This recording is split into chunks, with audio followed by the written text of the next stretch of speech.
Hello friends, स्वागत है आपका आज की एक और नई वीडियो में, जिसमें हम देखने वाले हैं universal adult franchise India's electoral system. जो चैप्टर नंबर 5 है, class 8 NCERT syllabus, exploring societies India and beyond text book का। तो सबसे पहले हम एक बात दी गई है जो अलादी कृष्ण स्वामी अय्यर ने कही थी। India adopted the principle of adult franchise with an abundant faith in the common man and the ultimate success of the democratic rule. Never before in the history of the world has such an experiment been so boldly taken. इसमें हमें यह बताया गया है कि India ने पहला universal adult franchise को अडॉप्ट किया था। फिर सबसे बिग क्वेश्चन हैं जिसमें हम जो है चैप्टर है उसकी मेन समरी इसी में होती है। तो यूनिवर्सल एडल्ट फ्रेंचाइज क्या है? तो हम सब जानते हैं कि universal adult franchise means that every citizen that is 18 और above has the right to vote without seeing their caste, creed, gender, race, religion, education, income etcetera. हम यूनिवर्सल एडल्ट फ्रेंचाइज उसे कहते हैं जो 18 या उससे ऊपर की एज के साथ जो व्यक्ति वोट कर सकता है बिना उसकी कास्ट मतलब जाति, क्रीड मतलब क्रीड मतलब ऊंच नीच वाला जो SC ST, फिर जेंडर मतलब पुरुष है या स्त्री है, रेस मतलब जो जाति, फिर रिलीजन, एजुकेशन और इनकम। फिर इलेक्टोरल सिस्टम क्या है? ग्रुप ऑफ मेंबर्स हैं मिनिस्ट्री के जो इलेक्शन को मैनेज करते हैं फुल ऑनेस्टी के साथ और किसी भी चीज़ को बिना देखे उन्हें इक्वल ट्रीट करते हैं। फिर यूनिवर्सल एडल्ट फ्रेंचाइज का एक ब्रीफ डिस्क्रिप्शन है जो इधर दिया गया है। फिर इसमें चलिए इसको सिंपल में पढ़ते हैं। जो यूनिवर्सल फ्रेंचाइज है जो हमने पहले डेफिनेशन देखी थी वही है। फिर इंडिया ने एक जो मिनिमम एज है 21 से 18 में चेंज की और वो 1988 में चेंज की गई थी। फिर यूनिवर्सल एडल्ट फ्रेंचाइज जो था वो इंडियन डेमोक्रेसी में बहुत इंपॉर्टेंट रोल प्ले करता है और आर्टिकल 326 में इसका जिक्र किया गया है। इसमें ये बात भी कही गई है कि किसी के बिहाफ पे कोई दूसरा इंसान वोट नहीं कर सकता। फिर उसके बाद एक ये बात दी गई है कि जो वोटर है वो अपनी कॉन्स्टिट्यूंसीज में रजिस्टर होना चाहिए, नहीं तो वो वोट नहीं कर सकता। फिर जनरल इलेक्शन जो हुए थे 2024 में उसमें 980 वोटर्स जो एलिजिबल थे वोट के लिए 543 कॉन्स्टिट्यूंसीज के लिए। इंडिया की जो पॉपुलेशन है 3.11 मिलियन इलेक्टेड रिप्रेजेंटेटिव्स हैं और उनमें से 1.3 मिलियन वुमेन हैं। और ये जो इलेक्टेड रिप्रेजेंटेटिव्स हैं 2,50,000 से ज़्यादा लोकल गवर्नमेंट बॉडीज़ में फैले हुए हैं। और फिर इंडिपेंडेंस से पहले 13% जो इंडियंस थे वो अलाउ थे वोट करने के लिए। और पहले जो स्विस इंडिया में पहली बार यूनिवर्सल एडल्ट फ्रेंचाइज को लागू किया गया और दूसरे वर्ल्ड में जैसे स्विस वुमेन जो थे 1971 तक अपने हक के लिए लड़ते रहे। फिर यूनिवर्सल एडल्ट फ्रेंचाइज क्यों चाहिए? क्योंकि हर किसी को इक्वल, हर किसी की आवाज़ इम्पोर्टेंट है। इलेक्टेड जो पीपल हैं वो इलेक्टोरेट मतलब जो उन्हें इलेक्ट करता है, उन्हें वोट करते हैं, उन्हें आंसरेबल हैं और लोगों के पास पावर है कि वो कैसा फीचर चलते हैं और फोस्टर सिविक एंगेजमेंट मतलब जो लोकल प्रॉब्लम है उनमें वो जुड़ जाते हैं। फिर इंश्योरिंग यूनिवर्सल एडल्ट फ्रेंचाइज, तो इसे इंश्योर करने के लिए इलेक्शन कमीशन ऑफ इंडिया बैठाई गई है। और 1947 में जो लिटरेसी रेट था 14% था, उसमें से 8% ही थे वुमेन। और कुछ लोगों ने कहा कि ओनली जो लिटरेट पीपल हैं वही वोट कर सकते हैं। और जो रिसेंट 2024 का इलेक्शन था उसमें 34% एलिजिबल वोटर्स ने वोट नहीं किया क्योंकि उनको कुछ प्रॉब्लम हुई होगी। और इंडिया एक बहुत बड़ा कंट्री है, इसे मैनेज कर जो यूनाइटेड किंगडम से 15 गुना ज़्यादा पॉपुलेशन है उसकी और फ्रांस से 6 गुना ज़्यादा उसका एरिया है।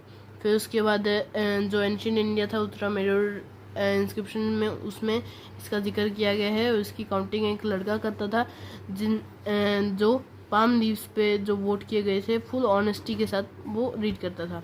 इंडिया में एक और ऑप्शन अवेलेबल है वोटर्स के लिए, जो known of the above NOTA, जो एक अच्छा डेमोक्रेटिक पावरफुल टूल है। फिर इलेक्शन कमीशन ऑफ इंडिया के बारे में बताया गया है, जो नेशनल लेवल पे और लोकसभा के लिए लोगों को चूज़ करती है। फिर इलेक्शन कमीशन ऑफ इंडिया क्या है, जो 1950 में इसका इस्टेब्लिशमेंट होता और Lok Sabha, Rajya Sabha, state legislative assemblies और प्रेसिडेंट और वाइस प्रेसिडेंट के ऑफिस को इलेक्ट करने में ये फ़ायदेमंद होती है। फिर इंडिपेंडेंट इंडिया जो था उसका सबसे पहला इलेक्शन 1951 से 52 में हुआ था। और कुछ जो क्रूशियल टास्क होते हैं जो ECI परफॉर्म करती है वो है selection of election dates, registering political parties, enforcing model code of conduct और ओवरसीइंग एंटायर इलेक्टोरल प्रोसेस। फिर जो इलेक्शन कमीशन है उसके कुछ लोग हैं जो नेशनल लेवल पे चीफ इलेक्शन कमिश्नर और 2 इलेक्शन कमिश्नर, स्टेट लेवल पे chief electoral officer, district level पे डिस्ट्रिक्ट इलेक्शन ऑफिसर, जिसमें उसके नीचे 2 लोग हैं जो रिटर्निंग ऑफिसर जो वोटिंग कंडक्ट कराते हैं, और इलेक्टोरल रजिस्ट्रेशन ऑफिसर जो वोटर लिस्ट को मैनेज करते हैं।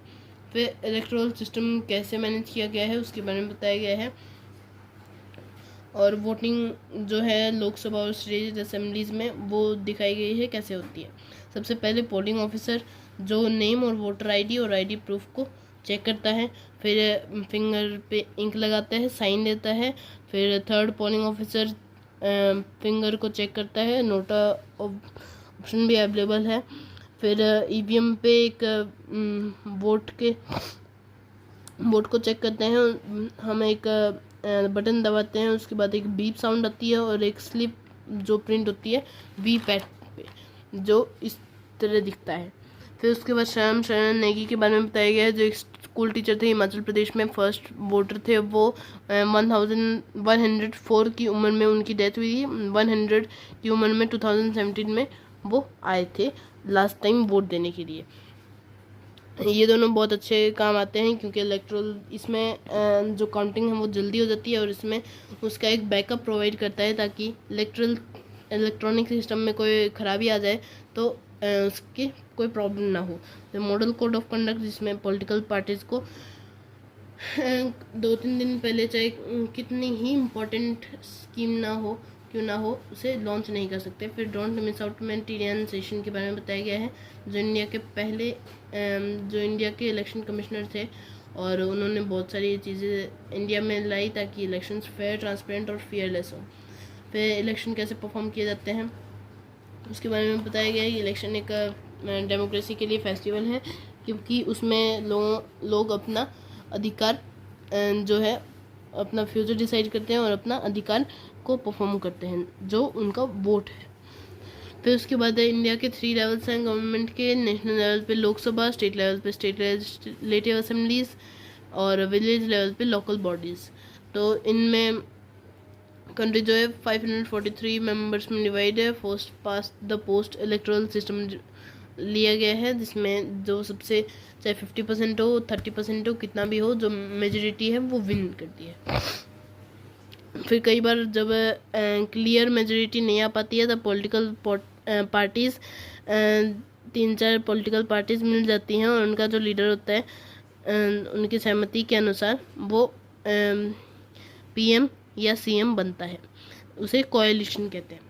फिर राज्यसभा में इलेक्शन जो होते हैं वो इनडायरेक्ट होते हैं और वो परमानेंट हाउस भी कहा जाता है राज्यसभा को, जिसमें से 245 मेंबर्स चूज़ किए जाते हैं और 233 इलेक्टेड होते हैं और 12 मेंबर जो हैं प्रेसिडेंट के द्वारा नॉमिनेट किए जाते हैं। फिर इसमें इनडायरेक्ट इलेक्शन किए जाते हैं जिसमें सिंगल ट्रांसफरेबल वोट सिस्टम है, जिससे हमें 4 चॉइसेस दी गई हैं। हमारी पहली चॉइस ये है, सेकंड चॉइस ये है, उस हिसाब से ताकि जो माइनॉरिटीज़ हैं उनकी भी आवाज़ सुनी जाए। फिर जो प्रेसिडेंट हैं उनके इलेक्शन कैसे होती हैं तो उसमें मेंबर ऑफ पार्लियामेंट और member of legislative assemblies include होते हैं और राज्यसभा के जो 12 नॉमिनेटेड मेंबर्स हैं वो नहीं कर सकते और स्टेट लेजिस्लेटिव असेंबलीज के नॉमिनेटेड मेंबर्स और MLA जो लेजिस्लेटिव काउंसिल है बोथ हाउसेस की, वो नहीं पार्ट ले सकती, और जो दिल्ली और पुडुचेरी के जो नॉमिनेटेड मेंबर्स हैं वो भी इसमें भाग नहीं ले सकते। फिर वाइस प्रेसिडेंट का भी प्रेसिडेंट के हिसाब से ही होता है, पर उसमें जो नॉमिनेटेड और इलेक्टेड मेंबर्स हैं वो सभी यूज़ होते हैं, पर इसमें सिंगल ट्रांसफरेबल वोट यूज़ किया जाता है। तो इस वीडियो में इतना ही फ्रेंड्स, अगली वीडियो में हम कवर करेंगे क्वेश्चन आंसर्स। धन्यवाद। तो फ्रेंड्स प्लीज़ मेरी वीडियो को लाइक शेयर सब्सक्राइब कीजिए, ताकि मैं ऐसी ही अच्छी वीडियोस आपके लिए लाता रहूं और क्विक रिवीजन में आपके एग्ज़ाम में अच्छे मार्क्स आए। धन्यवाद।